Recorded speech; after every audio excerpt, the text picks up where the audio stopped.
요즘 인기를 크게 얻는 드라마 대부분이 욕망이 거세게 파도치는 이 세상의 세태를 잘 보여줍니다. 여러분, 이 세상이 평안하지 않잖아요. 이유가 뭡니까? 욕심이 잉태한 적 죄를 낳고 죄가 파도치는 거예요. 막 아우성을 칩니다. 죄만 없다면, 욕심만 없다면 세상은 평안하게 돼 있어요. 앞으로 세상은 더 파도칠 겁니다. 풀의 꽃과 같이 썩어질, 금방 쓰러집니다. The glory. 이 세상의 영광을 추구하는 사람들에게 이 세상은 기회의 애굽 같고 화려한 바벨론 같습니다. 이 욕심의 제국의 피라미드 바벨탑의 정상에 오르는 것이 The glory, 성공입니다. 여기에 올라가지 못하면 루저, 실패자처럼 우리는 은연중에 세뇌되어 있습니다. 이거 올라가 봐도 별거 없을걸요? 올라간 다음에 반드시 내려옵니다. 내려올 때 다 사고 나요.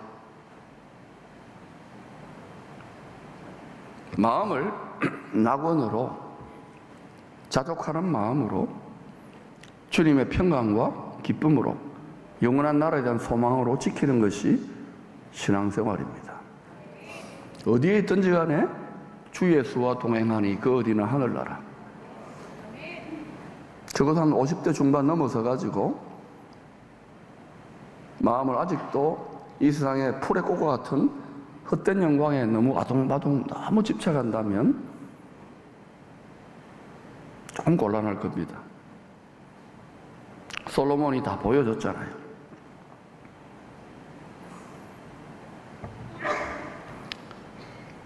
그러나 여러분, 유월절 어린 양 예수의 피로 구원받은 우리들에게는 애굽과 바벨론 같은 이 세상은 우리들의 마음을 연단하는 새 풀무, 용광로입니다.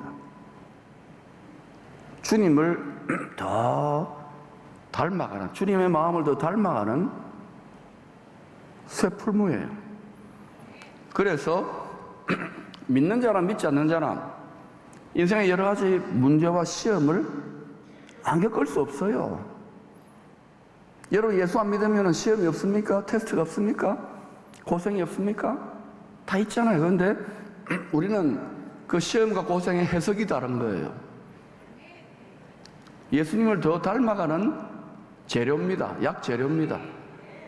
그래서 너희가 여러 가지 시험을 만나거든 온전히 기쁘게 여길 수 있는 거예요. 질병이 있습니까? 슬픈 일이 있습니까? 실패가 있습니까? 상처가 있습니까? 그것 통해서 주님을 깊이 묵상하는 거예요. 실패했습니까? 주님만큼 실패한 사람이 어디 있습니까? 배신당했습니까? 주님만큼, 심지어는 주님은요, 성부, 성령 가족한테도 배신당했어요. 제자들한테도 배신당했어요. 주님 생각하세요, 주님. 기가 막히고 코가 막히는 분이 주님입니다. 그래서 주님이 만민의 위로자요, 구세주요, 옳은 길 따르라 주의 길입니다. 할렐루야. 주님께서 이 세상 욕심에 결박되어서 일평생 질질 끌려다니며 죄의 노예처럼 살아가던 우리들에게 천국의 상속권과 통치권을 회복할 수 있는 라이프 스타일을 실제로 본으로 보여주셨지 않습니까? 설교만으로 한 게 아닙니다. 말만으로 한 게 아니라 보여주셨어요.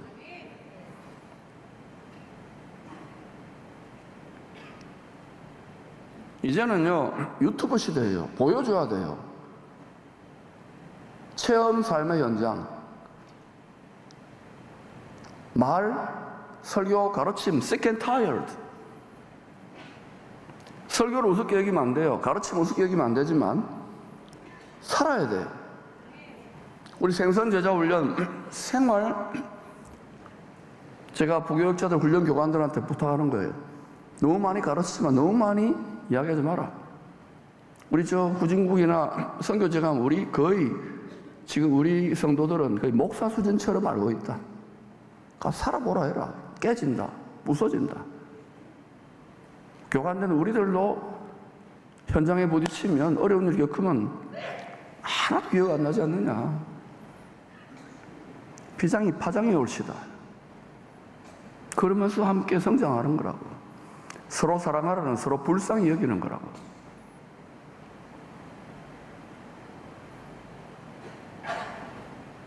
여기 와서 힘을 얻고 서로 불쌍히 여기고 기도해주고 가서 살아보고 잘 안 되잖아요. 깨지고 오는 거예요. 또 충전하고 가는 거예요. 할렐루야.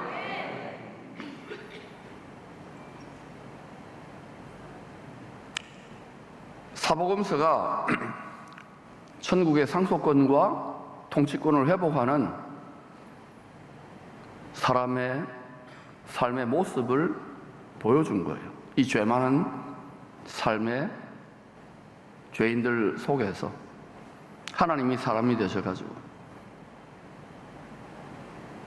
이 세상은 하나님의 아들들이 사는 것에 저항하게 되어 있잖아요. 빌립보서 2장 5절 8절은 왜 하늘에 계신 의로운 재판장이신 우리 아버지께서 장남 예수님께 하늘과 땅의 모든 상속권과 통치권을 맡겨주셨는지 그 이유를 잘 설명합니다. 첫 번째, 성부 하나님과 동등하신 성자 하나님이신데도 자기를 비워버려서 종의 형체를 가져 죄인들과 같이 되셨기 때문입니다. 에브리띵인데 모든 만물의 주인인데 nothing이 된 nothing. 노예가 된 노예. 하늘의 왕자가. 우리 서번트 리더십 이런 말 하잖아요. 사실 서번트라는 게 종의 삶, 섬김의 삶 그게 아닙니다. 노예예요, 노예. 사랑의 노예. 누구를 사랑하느냐? 두 번째, 자기를 낮추시고 죽기까지 복종하셨기 때문에 순종이 아닙니다. 복종이에요. 만왕의 왕 아버지 하나님께 무릎 꿇고 복종한 거예요. 군대 개념, 절대 개념이에요. 상명하복. 예수님께 불순종이 하나도 없었잖아요. 교회는 그거 배우는 거예요. 오늘날의 현대교회 2000년 동안 또 옛날 구약 성경도 그랬지만 예사로 불순종하잖아요. 왜? 우리가 욕심이거든요.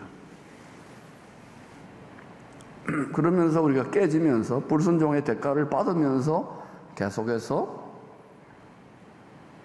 행한 대로 갚아가면서 그러다 터져가면서 뒤늦게 주여 하면서 회개하고 돌아오는 게 하나님의 자녀들이 고생을 통해서 온전해지는 거예요. 조금 은혜를 크게 받으면 미리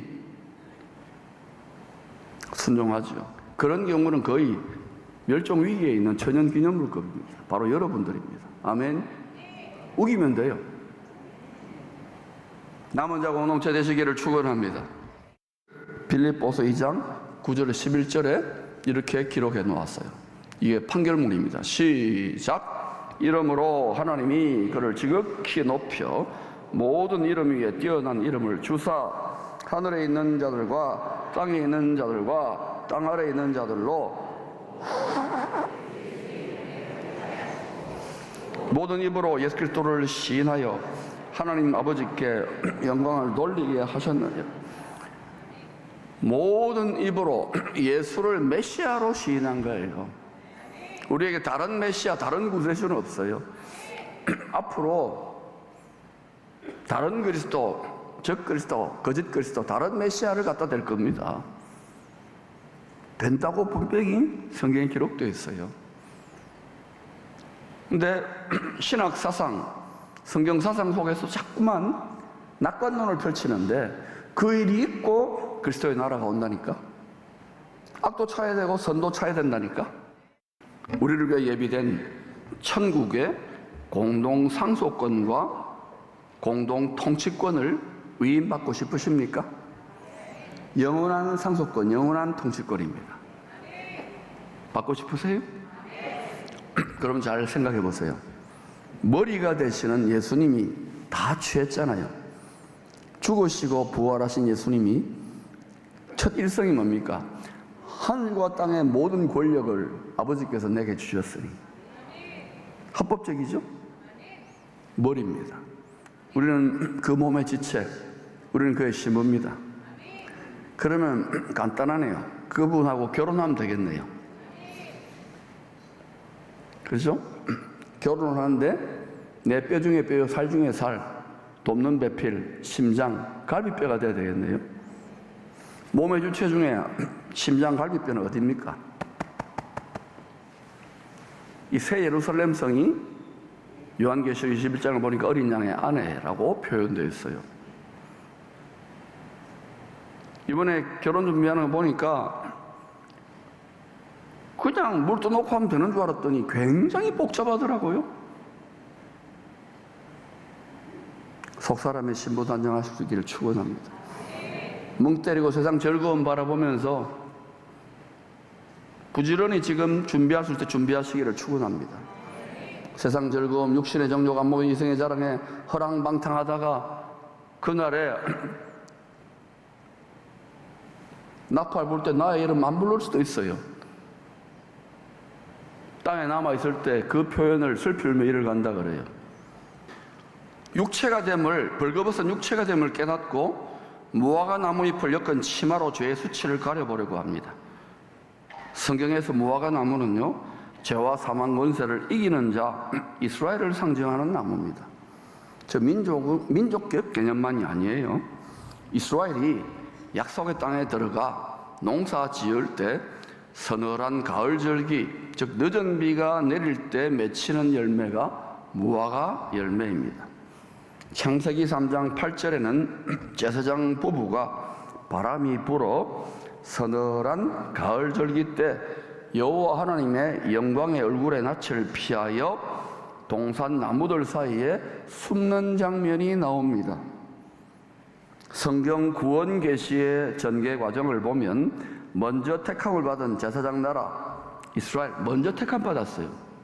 이스라엘이 자신들의 죄인됨의 수치를 율법의 무화과 나무 잎을 엮어가지고 예루살렘 성전 제사를 짐승의 피제사를 통하여 가려보려고 계속 시도를 해왔잖아요.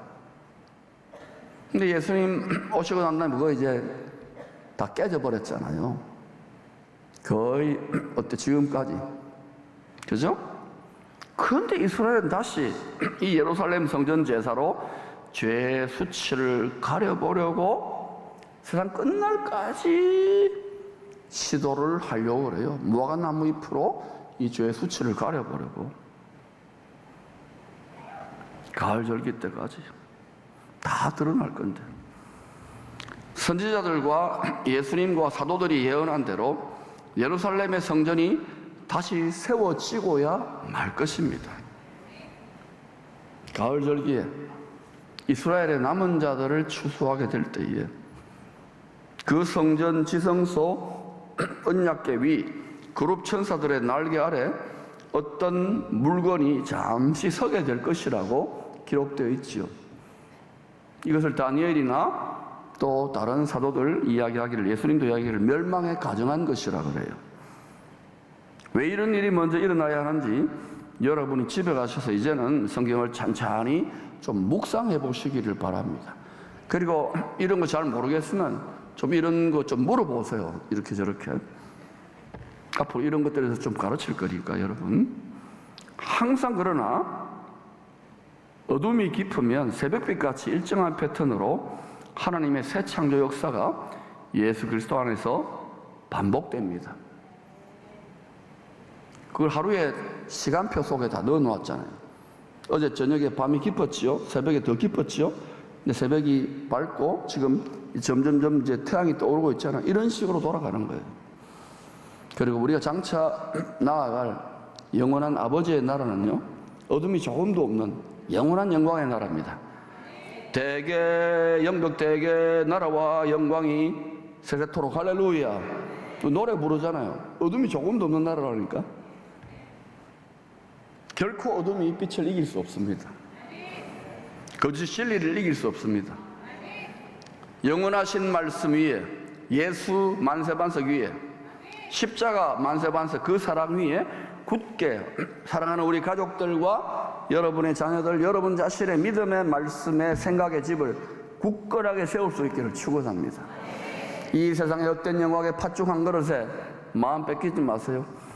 지금 대한민국은 지난 5천년 역사상 가장 번영하고 여러 가지 즐길 거리들이 많은데요, 적당하게 즐기세요.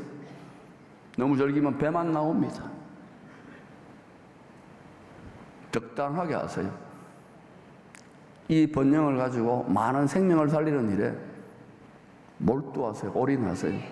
그러면 다른 데는 난리법석을 떨어도요, 여기는 고센 땅처럼 요셉의 장막, 다윗의 장막, 예수 그리스도의 장막처럼 구별할지 누가 알겠어요? 하나님 아버지 입장이 되어보세요. 택한 자기 자식들의 영혼을 살리는 일에 올인하는 곳을 외면하실까요? 하나님 아버지 계신다면서요. 육체로는 옛뱀, 우는 사자의 세력을 이기고 하늘에 새든 옹산, 안식처로 들어갈 수 없습니다. 오직 십자가에서 피 흘려 죽으심으로 모든 죄를 은혜로 덮어주신 어린 양의 가죽옷을 입고서야 들어갈 수 있습니다. 아담과 하와도 무화과 나뭇잎을 입고 쫓겨난 게 아니라 가죽옷을 입고 쫓겨났잖아요. 똑같은 방식으로 우리도 가죽옷을 입고 들어가는 거예요. 이 양복 입고 들어가는 게 아닙니다. 여러분 명품 좋은 옷 입고 들어가는 게 아니에요. 자기 의의 옷을 입고 들어가는 게 아니에요. 요한계시록 5장은 하나님의 새 창조에 정한 뜻의 임봉을 떼기에 합당한 자격을 갖춘, 심판과 구원의 뜻의 임봉을 떼기에 합당한 자격을 갖춘 우리 주님의 두 가지 상반된 속성을 잘 보여줍니다. 다시 말하면 천국의 상속권과 통치권을 취할 수 있는 그 자격의 열쇠를 그림으로 보여줘요. 그림으로. 첫 번째, 일찍이 죽임을 당하신 어린 양 예수님의 이미지입니다. 저 보세요. 저렇게 딱 해가지고 도살당했어. 저게요, 정확하게 심장을 찔렀는지 바깥으로 피도 안 나와. 죽었어 지금. 죽임당하신 어린 양. 일찍 2000년 전에 저렇게 도살당했어. 우리 대신 피 흘려 죽으심으로 모든 죄인들의 흉악한 죄를 예수 희생양의 가죽옷으로 덮어주신 것입니다. 두 번째, 다윗의 뿌리 유대지파의 사자이신 예수님의 이미지가 또 나타나네요. 요한계시록 5장에 보니까 하나님 아버지는 죽임을 당하신 이 어린 양을 성령의 권능으로 부활시켜요. 죄와 사망의 권세의 머리를 짓밟고 부활시키셨어요. 죄와 사망 권세를 움켜쥔 우는 사자, 사탄을, 아가리를 찢어버린 거예요. 삼손처럼 짓밟아서 이기신 유대지파의 사자, 그때 다윗의 뿌리야. 만왕의 왕이 되게 하신 거예요. 할렐루야. 우리도 똑같은 방식으로 우는 사자, 지상 최강의 군대와 싸워서 넉넉히 이길 수가 있어요. 똑같은 방식으로. 똑같은 방식으로. 다른 방식으로는 안 됩니다. 먼저는 우리 육체의 정욕에 대해서 날마다 솟구치잖아요. 죽임을 당하신 어린 양처럼 살아야 합니다. 나는 낫땡이다. 육체는 뒷거리다. 이걸 날마다 십자가에 못 박아야 된다. 나는 낫땡이 따라서 나는 낫땡이다. 나는 죽임당한 어린 양이다. 이거 하지 않으면 우리는 박살나요. 이게 되면은 우리 부패한 욕심의 마음이 성령의 그 말씀의 칼로 할례가 되었기 때문에 이때 하늘로부터 120명의 예루살렘 다락방에 모였던 제자들처럼 성령의 권능의 불이 강타하는 거예요. 그때부터 겁이 없이 일어나 빛을 발해요.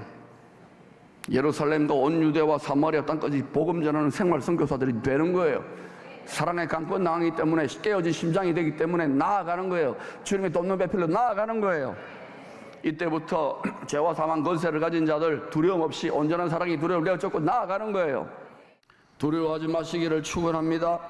지성소 예배자가 되시기를 축원합니다. 사방을 우겨싸임을 당한 상황에서 하늘의 보좌로부터 임하는 하나님께서, 전능하신 하나님께서 보내시는 영광의 불, 쉐키나의 영광의 불에 태워져 사탄의 군대는 다 소멸되고 말 것입니다. 반드시 말씀대로 그렇게 되어질 것입니다. 하나님의 말씀을 우습게 여기면 안 돼요. 이 세상은 다 풀의 꽃같이 사라지더라도 여호와의 말씀만이 영원하다고 노래 부르지 않습니까? 이 일 후에 맨 마지막에 멸망받을 원수 사망 마귀가 지옥의 불못에 던져져 세세토록 고통받게 될 것입니다. 마귀는 이런 일이 자신에게 일어날 것을 잘 알고 있습니다. 만약 옛뱀 사탄에게 밥으로 먹잇감으로 되어준 땅의 티끌로 만든 육체와 세상의 헛된 영광에 끝까지 집착한다면 이 욕심, 이건 끝까지 그렇게 집착하게 되어 있어요. 이 욕심에 이걸 그대로 방치하게 되면, 우리가 믿음을 가졌다도 이걸 방치하면 어떻게 되느냐? 준비되지 못하면 이 영원한 형벌의 처소에 나도 모르게 우물쭈물하다가 끌려 들어갈 수 있어요. 여러분, 노아의 가족은 지혜롭게 온 가족이 다 함께 구원의 방주를 예비했어요. 그러나 조카 롯의 가족은 아브라함의 열심의 중보에도 불구하고 어떤 일이 일어났던가요? 사위, 그리고 그의 아내, 그리고 그 아버지와 두 딸도 부끄러운 상태에 있었죠. 여러분, 노아의 가족들처럼 우리 이 설교를 듣는 모든 가족들은 한 가정도 킹덤 패밀리, 천국의 로얄 패밀리의 장자권, 상속권을, 통치권을 놓치지 마시기를 축원합니다. 특별히 부모 세대들, 할아버지, 할머니 세대들은 이것을 위하여, 자녀들을 위해서 기도의 분량을 지금부터 부지런히 쌓을 수 있기를 축복합니다. 늘 깨어 이 세상의 유혹과 육체의 정욕과 사탄의 군대로부터 각자의 마음을 마치 전쟁 치듯이 거룩한 진지로, 캠프로 잘 지켜야 합니다. 이 최후방선처럼, 거룩의 최후방선처럼 우리 자신과 가족의 마음을 하나님의 영광의 영이 거주하실 만한 거룩한 진지로 사수할 수 있기를 축원합니다. 이 일에 니는 잘 믿지 나는 못 믿지 온 가족이 연합해야 돼요. 뿐만 아니라 이제 몇 년 뒤에는 이 한동대 자락과 이쪽 자락으로 한 50만 평, 60만 평이 개발된다고 합니다. 물론 뭐 업자들이 뭐 자기들의 도시개발 계획에서 하지만은 여기에 하나님의 백성들이 창조적인 지혜를 가지고 연합해서 좋은 아이디어를 모은다면은 거기에 하나님 앞에 기도하고 하면은 좋은 일들이, 거룩한 하나님의 뜻이 이 땅에 이루어질 수 있도록 여러분 많은 기도와 관심을 가지면 좋겠습니다.